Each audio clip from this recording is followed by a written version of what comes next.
Hey guys, last experiment, and that's on the properties of angles in a circle. So normally what I do is I just do this part first. I almost forgot about that. So we just have to look back at a couple of those vocabulary words we did on the first day, where we talked about central angles and inscribed angles. And some of these diagrams can be a little bit intimidating, but usually they're really not that bad. So we're going to look at central angle, and that's where the vertex is the center of a circle. And so the center of a circle is easy to recognize.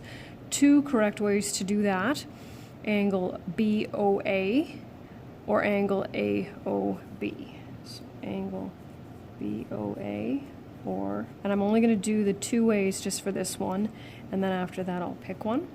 And then the inscribed angle is where the vertex is on the circle, and so you can see, so this one is the central angle, and the inscribed angle is that one right there, angle BCA or angle ACB.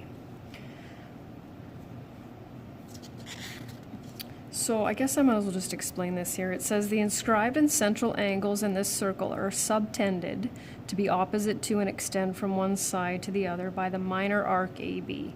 And so what that means is that you can see that this angle corresponds with this arc, okay? And same with the inscribed angle. And so this inscribed angle also corresponds to this arc. And when you see how we'll be calculating some things later on, it'll make a little bit more sense. Okay, so our last experiment, properties of angles in a circle. I'm going to attach that so that if you wanted to do the experiment on your own. This one I think is super, I think this one's pretty cool. Because first of all, unless you luck out, we're not going to end up with 90-degree angles, which is what I would guess you'd be expecting based on the results of our first experiments. But this one's a little bit different. So first step here, label the center point O. And then number 2 says choose 2 points A and B on the circle. And there's so many different ways that you can do this, and when students do this one, I just remember wandering around too. There's such, especially on the flip side too, just different variations, and there's some pretty creative ones that you can see. So choose 2 points A and B. And then it says choose a third point on the circle, C.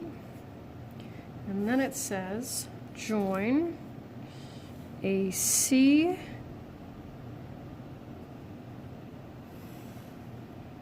and BC. Done. And then it says measure angle ACB. So you can tell already that this one is clearly not going to be a right angle. So it looks to me like I've got 56 degrees. And then it says join AO and OB, and those will be what parts of the circle? Those are radii, right? And try and draw it, because the tricky thing with this one too is that we obviously need a specific relationship here with these angles, and depending on how you draw your lines, sometimes it doesn't work out too well. So 56, join AO and OB. All right, so it says measure the smaller AOB. So that means not this one, but this one.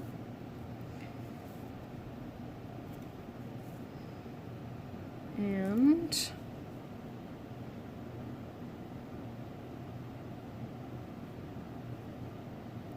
I end up with,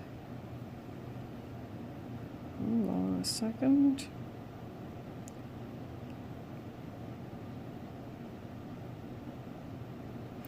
End up with 112. So what we need to do is try to figure out a relationship between that central angle and that inscribed angle.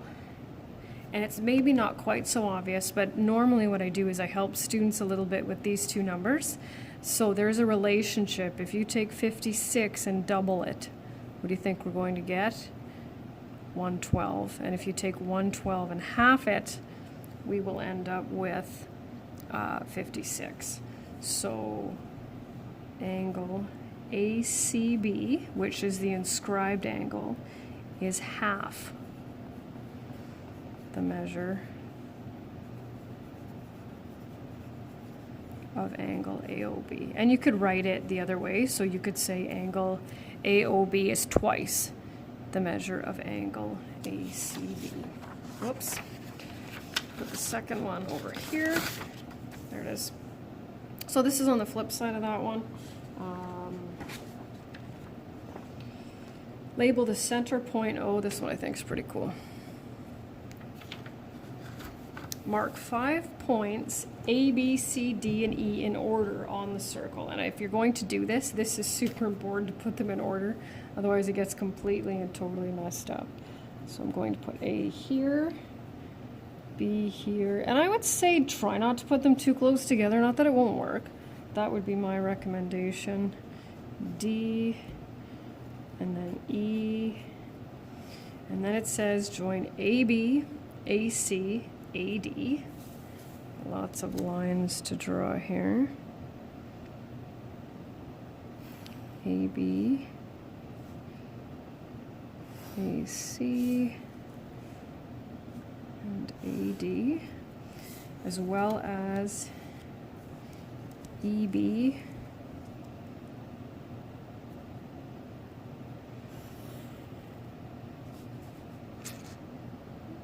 EC, and ED. Oh, that looks pretty cool. Join AO and EO. And so joining AO and EO gives me my what? Central angle. Exactly. There we go. I know that looks kind of neat, doesn't it? Identify the central angle. So this is the only one that has the vertex at the center. So angle AOE. And of course it's over there. And so it says, what is the measure of angle AOE? And again, I can already tell it's going to be less than a 90-degree angle. Let's see what we got here. It looks like it's 80. 80 degrees. So then the next step says identify 3 inscribed angles. And this is where that concept where I was talking to you about the arc. So the minor arc here, how it corresponds to this, we want to find 3 inscribed angles that also correspond to that arc. So here's our arc, our minor arc right there. And so remember, an inscribed angle has its vertex on the center of a circle. And so here's one right there, AB, going from A to B to E, corresponds with that arc. Also, going from A to C to E corresponds with that arc, and ADE. So angle ABE. Notice I'm using all capital letters, which I should be. Now, any ideas as to what we're going to notice with those when we measure? Because that's our next step here, measuring those inscribed angles. What do you think's going to happen with them? Well, let's see. I'll start with A.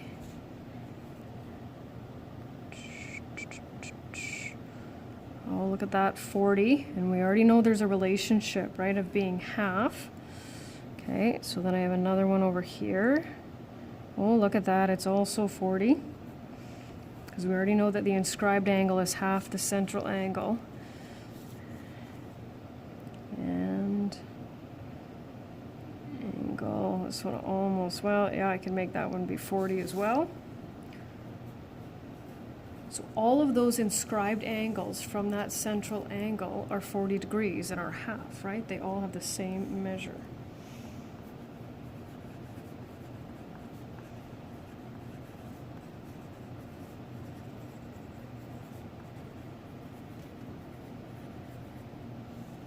So, oh, we can almost fit that in there. In a circle, all inscribed angles subtended to subtended by the same arc are equal. And I like to write the word congruent in there, but equal would be fine as well. So they all have to have the same measure. Okay, so that's the experiment, and now we're ready for the properties. This will be our last, it'll be a fairly long one, I think. So what I'm trying to do as well is just zoom in a little bit so that, let's see, let's try that one here. So here, this one says, in a circle, the measure of a central angle subtended by an arc is twice the measure of an inscribed angle subtended by the same arc. So that's the English version of it, and you can find that in the attached complete notes. I don't see any reason for you to watch me write that out. That doesn't make a heck of a lot of sense. Mathematically, though, we'll use this diagram here, right? So this is our central angle. So our central angle, right, is what in relation to that? Twice. I can't quite fit that in there. It fits on the smartboard. And then if I go backwards, right, so our inscribed angle is half. And I think this is something I normally do at the beginning too, just to say the hypotenuse subtends the right angle, meaning it's across from. So I don't think that's really necessary because I think we're good with that. Okay, moving over here. So this one, so this is where you can see that it's already constructed for you. So this is again just a repetition of what we did on this for the second page of that experiment.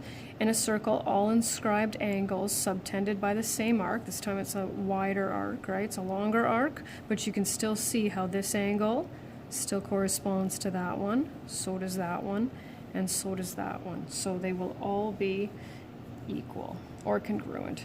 Like I said, it doesn't really matter.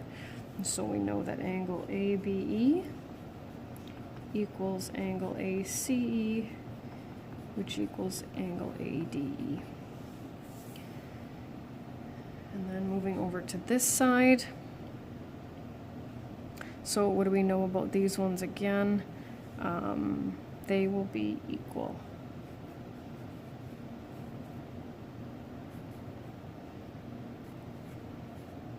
And again, that has to do with just the fact that they are subtended by the same arc.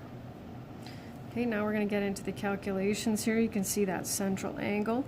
So if angle ACB, so that's this one right here, equals 55 degrees, then angle ADB, which is subtended from the same arc, will be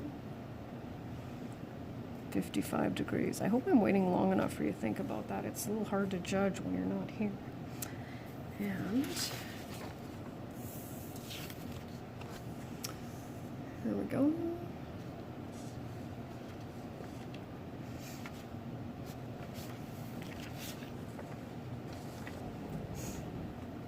Just a second, I missed a page. There we go. So here we've got a special central angle, which is a straight angle because it's a diameter, right? And so we know that this right here, right, would measure 180. And of course, here are our inscribed angles. And we know that the relationship between the inscribed angles is that they are half, right? And so if you have any inscribed angles subtended by a semicircle, I like to look at that as a straight angle, we know that they will be right angles. Because half of 180 is 90, so these will both be 90.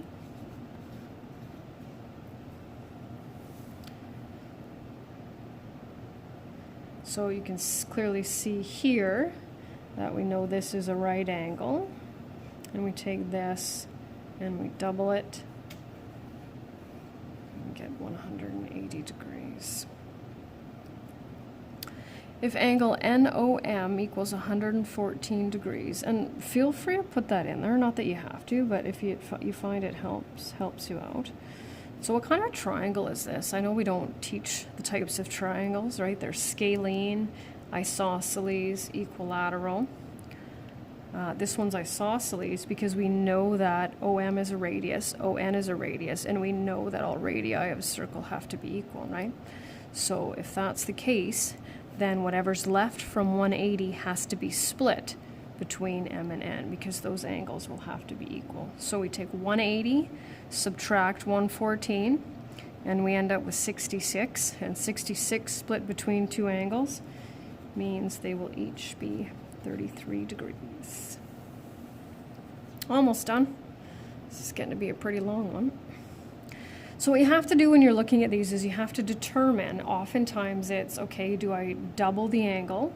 Do I half the angle, or do I keep it the same? But it's really important to understand what angles you're looking at, right? And in some cases too, if you end up with a triangle, the sum of the angles in a triangle is 180 degrees. If angle AOC equals 84, is that a central angle or is that a inscribed angle? What is the measure of angle ABC? You can tell by looking at this one, you can clearly see that the blue angle is larger, right? So it's the central angle that's twice the measure of that one. So we need to cut that one in half, right? 84 divided by 2 is 42. What is the measure of angle PQR? So this is our central angle, that's the bigger one. So that means we need to take this one and divide it by 2 in order to get to that one. I fit it in there? Almost. This is kind of a neat one. If angle AEB, now is that a central or an inscribed angle? This one right here. Inscribed, those are the smaller ones, okay? So again, you can see our arcs right here. There's our arc. So angle ADB will be 40. And our central angle, which is this one subtended from the same arc, will be twice as big. So it will be 80. And last practice question here, if angle COB, that's our central angle, right? And by all means, just draw it in there. So COB is 57. These are going to be our inscribed angles. And of course, when we split 50, when we take 57 and divide it by 2, we get a decimal. That's totally fine, because we can go halfway in between 28 and 29. So that's one of the longer videos that I've done, but hopefully that, excuse me, gives you enough to be able to do the practice questions. All right, enjoy the rest of your day.